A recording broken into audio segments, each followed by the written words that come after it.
मुगलों से कोई रिश्ता नहीं था, उसके बावजूद इसका नाम था मुगल गार्डन।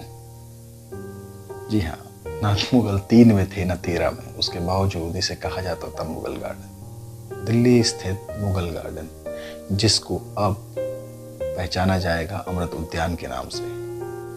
भारत के राष्ट्रपति की सहमति के बाद भारत सरकार द्वारा इस उद्यान का फाइनली नाम चेंज कर दिया गया है अमृत उद्यान। तो ये जो अमृत उद्यान है, ये कैसे अस्तित्व में आया और क्या क्या चीज़ें हैं, इन सब चीज़ों के बारे में हम आज के वीडियो में बात करेंगे। क्या मुगलों से इसका कोई रिश्ता है या सिर्फ ऐसे ही इसको मुगल गार्डन कह दिया जाता है? तो दोस्तों चलिए शुरू करते हैं आज का वीडियो।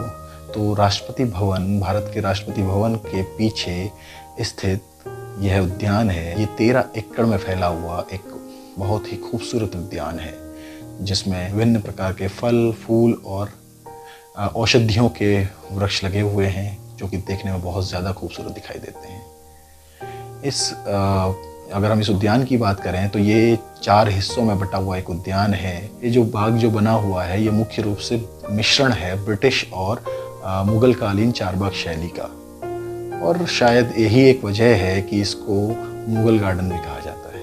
ये सब जो बातें थी मुगल गार्डन के बारे में, कि मुगल गार्डन कितना बड़ा है और कैसा है।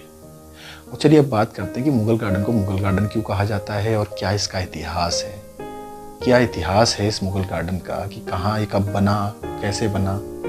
तो इन सब चीज़ों के बारे में अब चलिए जानते हैं। और अब इन सब चीज़ों को जानने के लिए हमें जाना होगा, मुगल काल में नहीं जाना है, ब्रिटिश एरा तक ही रहना है। तो ब्रिटिश एरा में ये बात है 1911 की, जब ब्रिटेन ने, या फिर हम कहें कि अंग्रेज़ों ने ये निर्णय लिया कि हम जो राजधानी है उसको शिफ्ट करेंगे कलकत्ता से दिल्ली।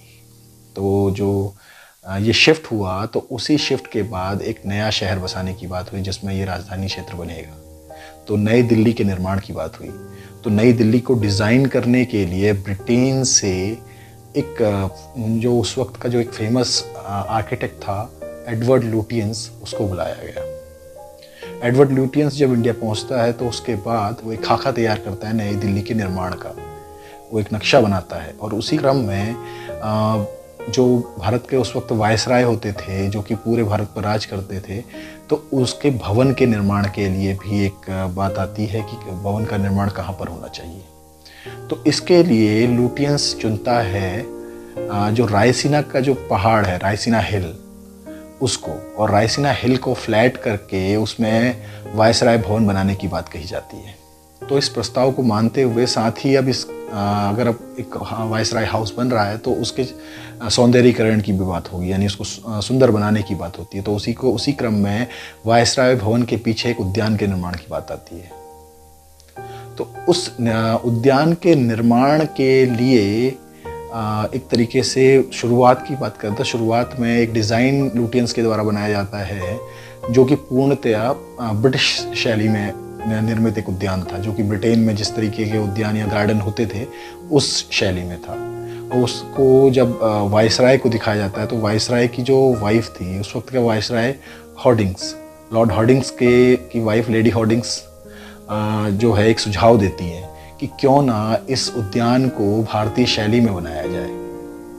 जो लेडी हॉर्डिंग्स थी, वो काफ़ी सारे भारतीय उद्यानों को, जैसे कि शालीमार गार्डन और निषाद गार्डन, इन सभी को देख चुकी थी। तो उन्होंने ये सुझाव दिया, जिसको क्योंकि जो एडवर्ड लुटियंस थे, वो काफ़ी सम्मान करते थे लेडी हॉर्डिंग्स का, तो उन्होंने क्या किया, उन्होंने उनके सुझाव को मानते हुए एक नया डिज़ाइन बनाया, जो कि मिश्रण था ब्रिटिश शैली और मुगल शैली, जिसको हम मुगल शैली बोल रहे हैं, या हम कहें कि मुगल कालीन चारबाग शैली का। और फाइनली जो है ये एक डिज़ाइन तैयार हुआ। अब जब 1928 में लॉर्ड इरविन, जो उस वक्त का जो वायसराय थे, उन्होंने जब यहाँ प्रवेश किया, जब वो अपने लाहौर लश्कर के साथ वायसराय हाउस में एंटर किए, तो उसके बाद उन्हें ये गार्डन बहुत ज़्यादा पसंद आया। तो तभी से इस गार्डन का नाम पड़ गया मुगल गार्डन। तो ये था इतिहास मुगल गार्डन का, कि ये मुगल गार्डन कब बना और ये क्या नाम के पीछे का क्या इतिहास है। तो अब समय समय के धीरे धीरे समय बदलता है, और जब भारत आज़ाद होता है 1947 में, 1947 15 अगस्त 1947 को इसी वॉयसराय हाउस का नाम बदलकर कर दिया जाता है गवर्नमेंट हाउस। इसका नाम बदलकर हो गया गवर्नमेंट हाउस, लेकिन जो इसका जो गार्डन था मुगल गार्डन, उसका नाम वही रहता है जो पहले था। तो ये सब हुआ। उसके बाद गवर्नमेंट हाउस रहता है 2-3 साल। उसके बाद जब भारत एक गणतंत्र बनता है, यानी कि जब भारत के प्रथम राष्ट्रपति शपथ लेते हैं राजेंद्र प्रसाद, तो राजेंद्र प्रसाद के समय इस गवर्नमेंट हाउस का नाम बदलकर कर दिया जाता है राष्ट्रपति भवन। अब भवन के नाम तो समय समय पर बदलता रहा, लेकिन जो ये गार्डन है इसका नाम वही रहा उस वक्त भी, मुगल गार्डन। समय समय पर अलग अलग राष्ट्रपतियों का शासन जब भारत पे रहा, यानी अलग अलग जो राष्ट्रपति रहे उनके शासन के समय में मतलब इस गार्डन में थोड़ी बहुत छोटी मोटी चेंजेस होते रहे। किसी ने कुछ करा तो किसी ने कुछ किया, छोटे मोटे चेंजेस के साथ समय चलता रहा, आगे बढ़ता रहा। अब समय आता है आज का, यानी कि इस वक्त का वर्तमान समय। जो हमारी वर्तमान राष्ट्रपति हैं श्रीमती द्रौपदी मुर्मू जी, उनके द्वारा ये एक तरीके से निर्णय लिया जाता है कि अब इस मुगल गार्डन को अमृत उद्यान के नाम से जाना जाएगा, अमृत गार्डन के नाम से जाना जाएगा। ये इसके पीछे का जो एक कारण है उन्होंने ये भी दिया है, जो कि सरकार के द्वारा दिया जा रहा है, कि हम लोग इस वक्त आज़ादी का अमृत महोत्सव मना रहे हैं। आज़ादी के 75 साल कंप्लीट होने के बाद जो ये आज़ादी का अमृत महोत्सव मन रहा है, तो उसी अमृत वर्ड को लेते हुए हम इस उद्यान का नाम अमृत उद्यान रख रहे हैं। तो अब जब ये नाम चेंज होता है तो अब देखिए कि क्या होता है कि किसी भी नाम को चेंज होने के बाद उसके पक्ष में भी लोग होते हैं, उसके विपक्ष में भी लोग होते हैं। अब हम लोग ज़्यादा राजनीति में नहीं फंसते हुए सिंपल सी बात करेंगे, चलिए नाम चेंज हो रहा है, अच्छी बात है। साथ ही साथ सरकार को बाकी चीज़ों पर भी ध्यान देना चाहिए। जैसा कि विपक्ष का कहना है कि सरकार सिर्फ नाम बदलने में ही लगी हुई है, वो रोजगार की बात नहीं करती, वो महंगाई की बात नहीं करती। लेकिन जैसा कि मैं मानता हूँ, मेरा मानना है कि दोनों ही चीज़ें इंपॉर्टेंट हैं। रोजगार और महंगाई भी एक इशू है, साथ ही साथ ये चीज़ें भी हैं। अगर ये बदल रहा है तो इसमें ठीक है, आप बदलिए, कोई दिक्कत नहीं है। आप नाम बदलिए, आज़ादी का अमृत महोत्सव मनाइए, साथ ही साथ दूसरी चीज़ों पर भी ध्यान दीजिए। ये तो सब चीज़ें राजनीति की हैं, लेकिन अगर हम सिंपल बात करें, जो मुगल गार्डन या फिर हम कहें अमृत उद्यान था, ये साल भर में सिर्फ 1 महीने के लिए खुलता था। ये था मिड फरवरी से लेकर मिड मार्च के बीच में, जब उद्यान महोत्सव मनाया जाता था। लेकिन अभी जो राष्ट्रपति भवन की जो वेबसाइट है उसकी जानकारी के हिसाब से अब इस उद्यान के जो तीसरे सर्किट है उसको अगस्त से लेकर मार्च तक हमेशा खुला रखा जाएगा।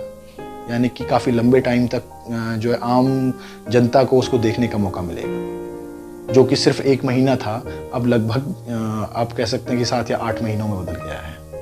यानी काफ़ी लंबे वक्त तक, अगस्त से लेकर मार्च तक का वक्त आपको मिलेगा, जब आप पूरे उद्यान में तो नहीं लेकिन एक पर्टिकुलर एरिया में उस उद्यान के घूम सकते हैं। तो दोस्तों, ये थी जानकारी अमृत उद्यान या हम कहें मुगल गार्डन की। उम्मीद करता हूँ कि आपको ये जानकारी पसंद आई होगी। अगर आपको ये जानकारी पसंद आई है तो हमारे चैनल को सब्सक्राइब करें और हमारे जो वीडियो है उसको लाइक और शेयर करें, ताकि हम आपके लिए इसी तरीके की इंटरेस्टिंग जानकारियाँ और इसी तरीके के इंटरेस्टिंग वीडियो लाते रहें। तो इसी के साथ आप लोगों से इजाज़त चाहते हैं और मिलते हैं एक नए वीडियो में अगली बार। तब तक के लिए नमस्कार।